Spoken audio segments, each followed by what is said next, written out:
미국이 북한을 향해 대화의 장으로 나오라며 기존 입장을 재확인했습니다. 김정은 북한 국무위원장이 미국의 대북 적대시 태도를 문제 삼은 것과 관련해 적대적 의도가 없다면서 대화에 나설 것을 재차 촉구한 것입니다. 네, 조금 전 전해드린 대로 국제통화기금 IMF가 올해 세계 경제 성장률을 5.9%로 소폭 낮췄습니다. 밤사이 들어온 글로벌 뉴스 김지수 기자와 살펴보겠습니다. 안녕하세요. 안녕하십니까. 네, 김정은 위원장이 미국의 대북 적대시 태도를 문제 삼았는데요. 또 이에 대해서 미국이 입장 반응을 밝혔군요. 어떤 내용입니까? 네, 미국은 김정은 북한 국무위원장이 연설에서 미국의 대북 적대시 태도를 문제 삼자 적대적 의도가 없다고 밝혔습니다. 미 국무부는 김 위원장의 연설과 관련한 입장을 묻는 연합뉴스 질의에 대변인 명의로 한반도의 완전한 비핵화라는 우리의 목표는 여전하다면서 이같이 전했습니다. 그러면서 북한을 향해 조건 없는 대화에 나설 것을 다시 한번 주문했습니다. 국무부 대변인은 우리는 전제 조건 없이 북한과 만나 진지하고 지속적인 외교에 관여할 준비가 돼 있다고 말했습니다. 또 미국의 대북 정책은 북한과 진지하고 지속적인 외교를 추구하는 계획적이고 실용적인 접근법이라고 재확인했습니다. 국무부의 반응은 미국이 북한을 적대시하지 않는다고 응수하면서 외교를 통해 북한 비핵화 문제를 해결하는 것이 필요하고 이를 위해 북한이 대화에 나서라는 기존의 입장을 연장한 것으로 해석되고 있습니다. 미국은 그동안 여러 차례 북한과 접촉했지만 별다른 호응을 얻지 못한 것으로 알려졌습니다. 국무부는 북한이 국방발전 전람회에서 지난 5년간 개발한 첨단 무기들을 과시한 것을 염두에 둔 듯 우려도 나타냈습니다. 국무부는 북한의 대량 파괴 무기와 또 탄도미사일은 국제 평화와 안보에 위협이 되고 있다고 말했습니다. 존 커비 미 국방부 대변인도 북한 비핵화 보장과 한반도 긴장 감소를 위한 바이든 행정부의 신중한 외교적 접근을 계속적으로 지원할 것이라고 밝혔습니다. 네, 이번에는 세계 경제 전망과 관련된 소식인데요. 올해 주요 선진국들의 경제 회복세가 더딜 것이다, 이런 전망이 나왔죠. 네, 국제통화기금 IMF는 코로나19 재확산과 공급망 교란 등을 반영해서 올해 세계 경제 성장률 전망치를 5.9%로 소폭 낮췄습니다. IMF는 세계경제 전망 보고서에서 이같이 밝혔습니다. 내년 성장률은 4.9%로 예측됐습니다. 올해 성장률 전망치는 지난 4월과 7월 각각 예상한 6%에 비해 0.1%포인트 떨어진 겁니다. 내년 전망치는 7월과 같습니다. IMF는 델타 변이 확산과 새로운 변이의 위협으로 대유행이 얼마나 빨리 극복될지 불확실성이 그런 것을 키웠다고 설명했습니다. IMF는 올해 성장률을 종전보다 0.1%포인트 하향 조정한 것과 관련해 선진국의 경우 공급망 교란을, 개발도상국은 코로나19 대유행을 각각 요인으로 꼽았습니다. 선진국의 올해 성장률 전망치는 5.2%로 7월에 비해서 0.4%포인트 내려갔습니다. 특히 미국의 성장률은 6%로 1%포인트나 깎였습니다. 신흥국과 개발도상국의 올해 예상 성장률은 6.4%로 0.1%포인트 상향 조정됐습니다. 이 가운데 중국은 8%로 0.1% 하향 조정됐고 한국의 올해 전망치는 4.3%로 7월과 같았습니다. IMF는 한국 전망치를 4월에 3.6%로 잡았다가 7월 전망 때 0.7%포인트 상향했습니다.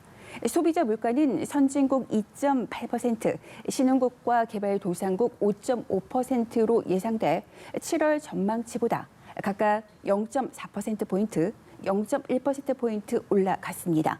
IMF는 물가 상승 요인과 관련해서 대부분 코로나19로 인한 수요와 공급의 불일치, 또 원자재 가격 상승을 반영하는 것이라고 그렇게 해석을 했습니다.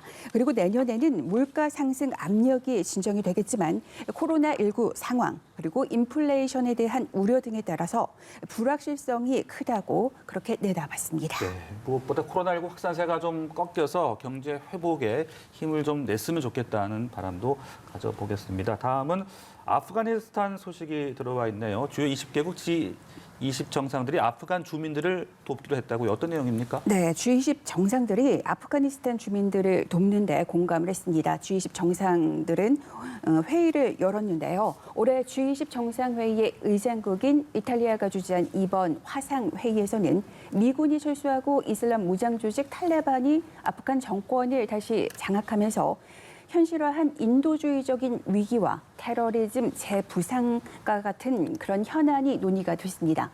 정상들은 특히 아프간 주민의 삶이 재앙적 상황에 처했다는데 인식을 같이 하고 인도주의적인 지원을 실행에 옮겨야 한다고 그렇게 입을 모았습니다.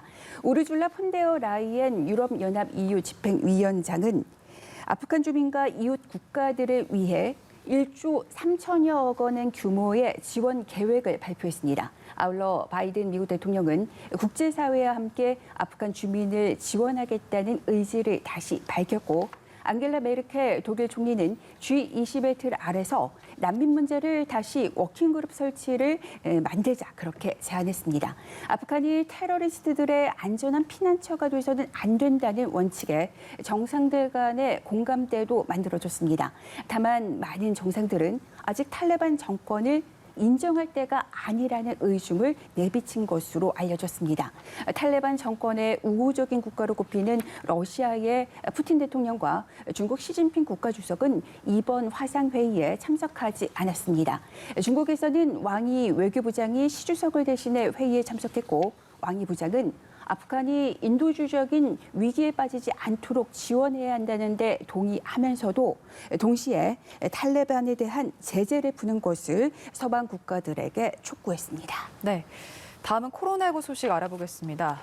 미국의 감염 확산세는 최근 계속해서 둔화하고는 있지만 다시 한번 더 큰 확산이 찾아올 거다. 이런 전망이 계속해서 나오고 있다고요. 네, 델타 변이로 인한 확산이 대유행의 마지막이 될 수도 있다면서 그러면서도 여전히 거쳐야 할 과정이 남아있다 이렇게 전망들이 쏟아지고 있습니다. 스콧 고톨리브 전 식품의약국 FDA 국장은 미국에서 확산세가 둔화하고 있지만 지금은 안심할 때가 아니라면서 이같이 전망했습니다. 그러면서 사람들이 마스크를 쓰지 않은 채 실내에서 활동하면서 확진자가 증가하기 시작할 것이라고 예상했습니다. 뉴욕타임스에 따르면 11일 기준으로 미국의 7일간의 하루 평균 신규 확진자는 2주 전보다 24% 줄어든 8만 9천여 명입니다. 고틀리브 전 국장은 이처럼 사태가 호전된 게 상당 부분 남부주들의 최악의 상황을 넘겼기 때문이라면서도 미국 북동부 지역이 얼마나 큰 타격을 입을지도 현재로서는 불투명하다고 설명했습니다. 다음 달 25일 추수 감사절 무렵이면 미국 대부분의 지역에서 최악의 상황을 넘기고 크리스마스쯤에는 확산 수준이 낮아질 것이라고 예상했습니다. 앤서니 파우치 국립 알레르기 감염병 연구소장은 여전히 백신 접종이 중요하다고 강조했습니다. 미접종자들의 압도적 다수가 백신을 맞으면 재확산이 일어나지 않을 것이라고 강조했습니다. 고틀리브 전 국장은 백신을 통해 현재의 코로나19 대유행을 토착 질환 단계로 전환할 수 있다고도 말했습니다. 바이러스가 토착 질환으로 전환이 되면 감염의 위험은 지속되지만 중증이나 사망으로 진행되는 확률은 적어지는 게 특징입니다. 네. 그리고 세계보건기구 WHO가 이 부스터샷 접종을 권고했다는 소식 전해드렸었는데요. 이 모더나사가 미 의약품 당국에 부스터샷의 승인을 요청했다는 소식이 있군요. 네, 미국의 제약사 모더나가 코로나19 백신의 효능이 시간이 지남에 따라서 약화된다면서 부스터샷을 승인해달라고 의약품 당국에 요청을 했습니다. 미 식품의약국 FDA는 이런 내용이 담긴 모더나의 부스터샷 신청 서류를 공개했습니다. 모더나는 4사 코로나19 백신 접종을 마친 지 최소 6개월이 넘은 사람에게 정규 투여량의 절반 용량의 백신을 부스터샷으로 승인해달라고 FDA에 요청했습니다. 이 회사는 돌파 감염의 비율과 델타 변이에 대한 효과가 감소한다는 임상 결과, 또 2차 접종 6개월에서 8개월 뒤에 항체 수준이 떨어진다는 것 등을 근거로 들었습니다. 그러면서 임상시험 결과 3차 접종이 면역체계 반응의 지표 중 하나인 항체의 수준을 2차 접종 이전보다 더 높게 끌어올린다는 것으로 그렇게 나타났다고 설명했습니다. FDA는 자문위원회에 모더나 부스터샷도 앞서 파이자 부스터샷과 동일한 집단인 고령층과 장기 요양시설 거주자, 또 만성질환자에게 마치는 권고안을 검토해달라고 요청했습니다. 네, 오늘도 다양한 국제 소식 살펴봤습니다. 지금까지 글로벌 브리핑 김지수 기자와 함께했습니다. 고맙습니다. 고맙습니다.